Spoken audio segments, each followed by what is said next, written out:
France ने चालाकी से अपना सोना अमेरिका से निकाल लिया और पूरा का पूरा सोना ही निकाल लिया है। आखिरकार क्या चल रहा है? वहीं राष्ट्रपति पुतिन ने चाइना और भारत को लेकर एक बड़ी बात कही है। कोई भी इतना शक्तिशाली न हो कि दूसरे को आगे ना बढ़ने दे। हालांकि रूस ने जो बात कही है चाइना को बुरा लगेगा, पर आखिरकार क्या कहना चाह रहे थे? भारत और रूस के बीच में क्या चल रहा है? जियोपॉलिटिक्स में बहुत सारी चीजें चल रही है। हमेशा की तरह जानने को मिलेगा बहुत कुछ। आइए जानते हैं इन खबरों को विस्तार से। डोनाल्ड ट्रंप, अगर इन्हें आप देखें तो ऐसा नहीं है कि ग्रीनलैंड का मुद्दा इन्होंने छोड़ दिया है। ग्रीनलैंड के मुद्दे को लेकर ये अभी भी अपने बयान जारी करते हैं, जिसमें वो कहते हैं कि ये सारा शुरुआत ना ग्रीनलैंड की वजह से हुआ है। ग्रीनलैंड की वजह से ही मैं नाटो छोड़ रहा हूँ। हमने ग्रीनलैंड मांगा, उन्होंने हमें ग्रीनलैंड नहीं दिया, तो फिर हमें नाटो में रहने का क्या फायदा है? इस वीडियो को देख सकते हैं आप। अब इसके बाद फ्रांस को एक चीज तो समझ में आ गया है कि जिसकी ताकत ज्यादा हो जाती है वो फिर अपनी ताकत दिखलाने लगता है।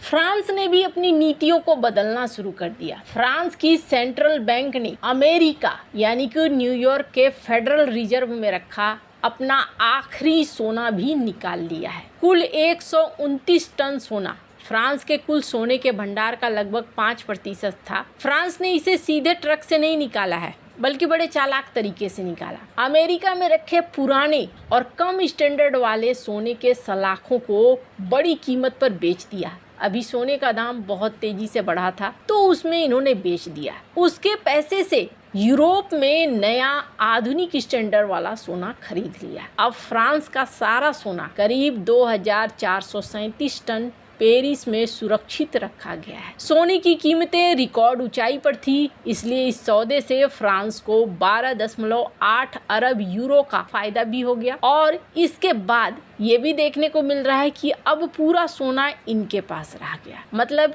एक तीर से कई निशाना साधा फ्रांस ने। पुराने सोने को नए बेहतर स्टैंडर्ड वर्जन वाले सोने में बदल दिया। अपना सोना अब अपने देश में रखना चाहते हैं। फुल कंट्रोल के लिए सोने की ऊंची कीमत का फायदा भी उठा लिया। अब सीन ऐसा है कि कई देश अब अमेरिका पर पूरा भरोसा नहीं कर रहे हैं, क्योंकि अमेरिका ने रूस के सोने को जब्त किया था। अब इसमें सारे धीरे धीरे ऐसा ही कर रहे हैं। खैर, जर्मनी ने भी साल 2013 में फैसला लिया था कि अपना सोना अमेरिका और फ्रांस से वापस लाएगा। कारण था कि जनता और राजनीतिक दलों के मन में शंका थी कि अमेरिका में रखा सोना असल में मौजूद है या नहीं है। जर्मनी ने धीरे धीरे सैकड़ों टन सोना वापस लाया। ये प्रक्रिया कई साल लगी, क्योंकि सोना शारीरिक रूप से ट्रांसफर करना महंगा और जटिल था। फ्रांस ने भी इसी तरह का कदम उठाया, लेकिन बेच खरीद के तरीके से ज्यादा आसानी से हासिल कर लिया। नीदरलैंड ने भी साल 2014 में 122 टन वापस लाया था अमेरिका से सोना, और कहा था कि हमारा सोना हमारे पास होना चाहिए। 2010 के बाद ये दिखना शुरू हो गया था कि दुनिया के कई देश अपना अपना सोना वापस ला रहे थे। अब सवाल ये उठता है कि भारत के रिजर्व बैंक का क्या हाल है? भारत भी अपना काफी सोना वापस ला चुका है।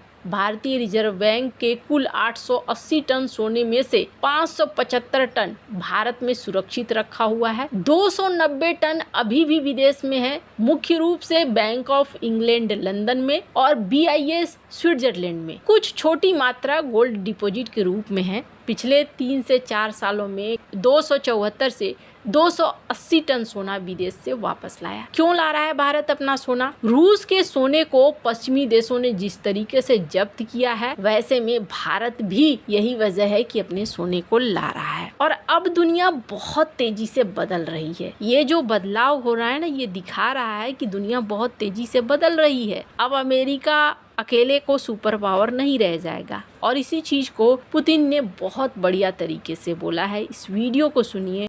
I wouldn't really speak about any domineering pose. It doesn't mean that this new multipolar world should have any hegemons, because no one is speaking about this. Not in BRICS, not in the SCO. Everyone has equal rights in this multipolar world. And from international law point of view, everyone must have equal rights, must be in the similar position. Yes, there are economic giants like India or China, and actually our country is among top 4 biggest economies, if we speak about the purchasing power parity. These are the current realities. That's not something that we would like to have. That's what international organizations calculate, but it doesn't mean that anyone should dominate over the politics or over global security. So we do not believe that there should be some domination. Everyone must be equal. आपको बहुत सारी चीजें समझ में आ जाएंगी कि इस वक्त क्या चल रहा है। यहाँ पर पुतिन ने ये कहा कि अब बहुध्रुवीय दुनिया बन चुकी है, यानी मल्टीपोलर वर्ल्ड। इसमें कोई एक देश दुनिया पर हावी नहीं होगा। हाँ, भारत और चीन जैसे आर्थिक दिग्गज हैं, लेकिन इसका मतलब ये नहीं है कि कोई भी देश दुनिया की राजनीति या सुरक्षा पर एक छत्र राज करे। हमारा मानना है कि किसी की पूर्ण संप्रभुता नहीं होनी चाहिए, सबको बराबर होना चाहिए। बहुध्रुवीय दुनिया मतलब दुनिया में कई शक्तिशाली देश अब होंगे। अमेरिका, रूस, चीन, भारत, ब्राजील, यूरोप कई होंगे। कोई एक अकेला देश नहीं है जो नियम बना सके। पुतिन कह रहे हैं कि भारत और चीन आर्थिक रूप से बहुत बड़े हैं, लेकिन वो दुनिया पर एक छत्र राज नहीं कर सकते हैं। कोई संप्रभुता का मतलब है कि कोई भी देश खुद को इतना ऊपर नहीं समझे कि वो दूसरे देशों के मामले में दखल दे या नियम तय करे। सब देश बराबर और सम्मान के साथ रहें। खैर, अब ये बयान रूस के पुराने स्टैंड का हिस्सा है। रूस हमेशा से कहता रहा है कि 1991 के बाद दुनिया पर एक ध्रुवीय राज हो गया, जो अब धीरे धीरे खत्म भी हो रहा है। 1945 से 1991 तक द्वितीय विश्व युद्ध के बाद दुनिया दो बड़े गुटों में थी,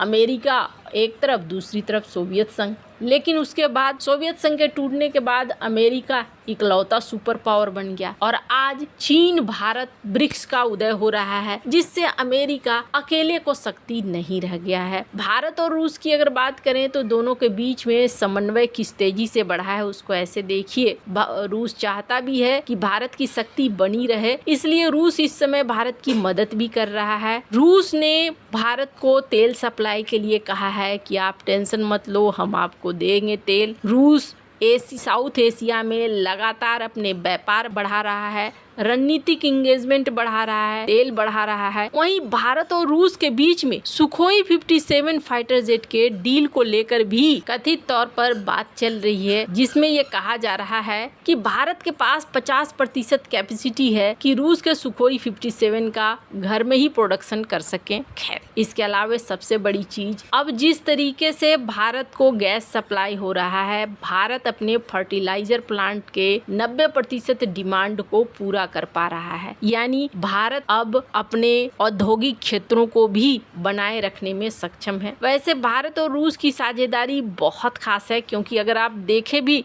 तो भविष्य की जो टेक्नोलॉजी है वो रेयर अर्थ पर होंगी, और रेयर अर्थ के मामले में भारत और रूस के पास रेयर अर्थ का अच्छा खासा भंडार है। भले उसका इस्तेमाल ये नहीं कर पाते हैं, लेकिन भंडार है। सबसे ज्यादा भंडार चाइना के पास है, सबसे ज्यादा इस्तेमाल भी करता है चाइना। लेकिन ब्राजील, भारत, रूस, अगर ये सारे मिल जाएं, वियतनाम वगैरह ये सारे मिल जाएं, इनके पास है भंडार, लेकिन समस्या ये है कि ये प्रोडक्शन इसका बहुत कम करते हैं। तो अब आने वाला भविष्य भी इन देशों के साथ ही है। आपको क्या लगता है इन सब मामले में, आपकी क्या राय है? कमेंट कर जरूर बताएं। जल्द मिलते हैं अगले वीडियो में नई खबर के साथ।